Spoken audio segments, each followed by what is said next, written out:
일본과 미국 간의 전운이 감돌고 있던 1941년 7월, 미국의 대통령 루즈벨트는 필리핀 육군 원수로 전역한 전 미육군 참모총장 메가더를 찾는다. 당시 필리핀 민간 고문으로 있던 퇴역 장군 메가더는 다시 극동군 미 육군 사령관으로 지명된다. 하지만 1941년 12월, 일본이 진주만을 공습하며 태평양 전쟁이 시작된다. 같은 시기 일본은 핵심 전략 자원 확보를 위해 동남아를 공략해야 했고, 당시 필리핀에는 미국의 서태평양 주요 기지들이 자리 잡고 있었다. 메가더는 일본군의 상륙을 저지하려 했으나 전쟁 전 계획했던 것과는 다르게 미군은 해상과 공중에서 크게 밀리며 필리핀에서 제대로 된 역할도 하지 못한 채 일본군에게 압도당한다. 1942년 2월, 필리핀에서의 전황이 불리하자 대통령이었던 루즈벨트는 메가더를 호주로 피신하라 명령한다. 하지만 메가더는 필리핀을 떠나면서 자신이 지키지 못한 필리핀의 약속을 한다. I said to the people of the Philippines whence I came, I shall return. Tonight, I repeat those words. I shall. 1942년 4월, 메가더는 남서태평양연합군 최고사령관으로 임명된다.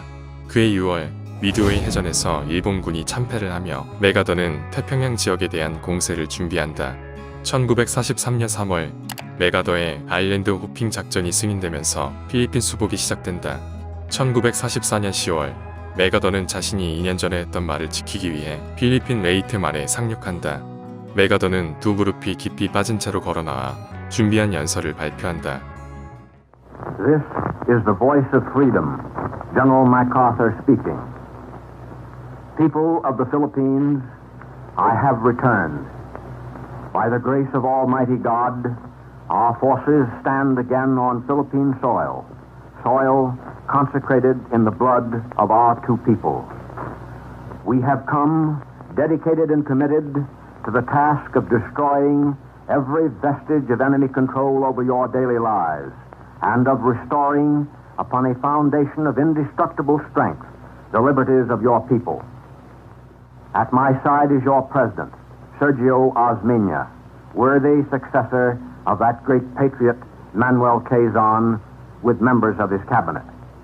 The seat of your government is now, therefore, firmly reestablished on Philippine soil.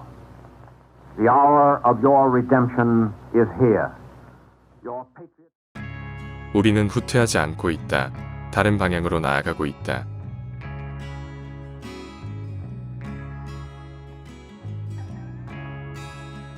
승리를 대신할 수 있는 것은 없다.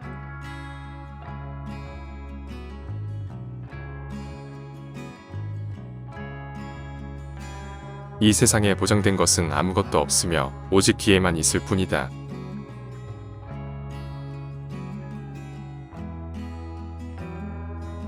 사람은 나이를 먹는다고 늙는 것이 아니다. 이상을 저버리기 때문에 늙는 것이다.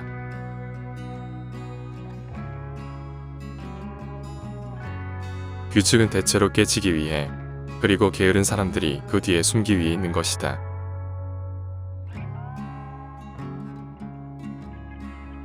레이트만을 장악한 메가더는 점차적으로 필리핀 루손과 마닐라를 수복한다.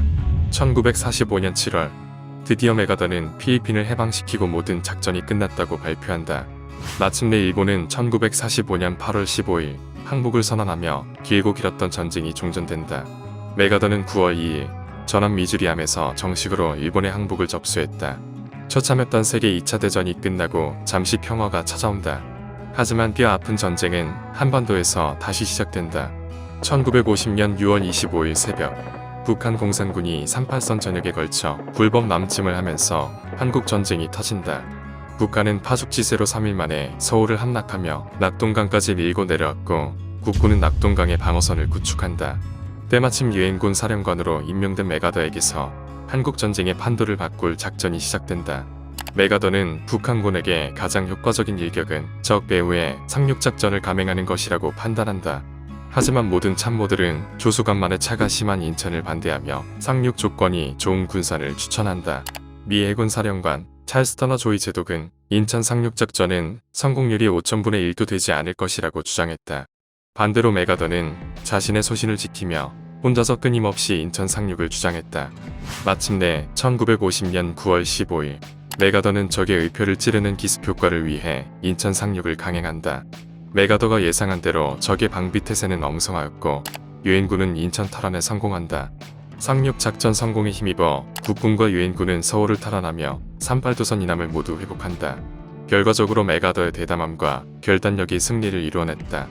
그러나 중공군이 개입하며 전쟁은 새로운 국면을 맞게 된다. 이에 메가더는 아시아에서 공산주의에 패하면 유럽도 무너질 것이라고 밝히며 중국과의 확전 및 중국 본토 공격을 주장한다. 하지만 3차 세계대전을 우려한 트루먼과 정부는 메가더를 최고사령관에서 해임하기로 결정한다.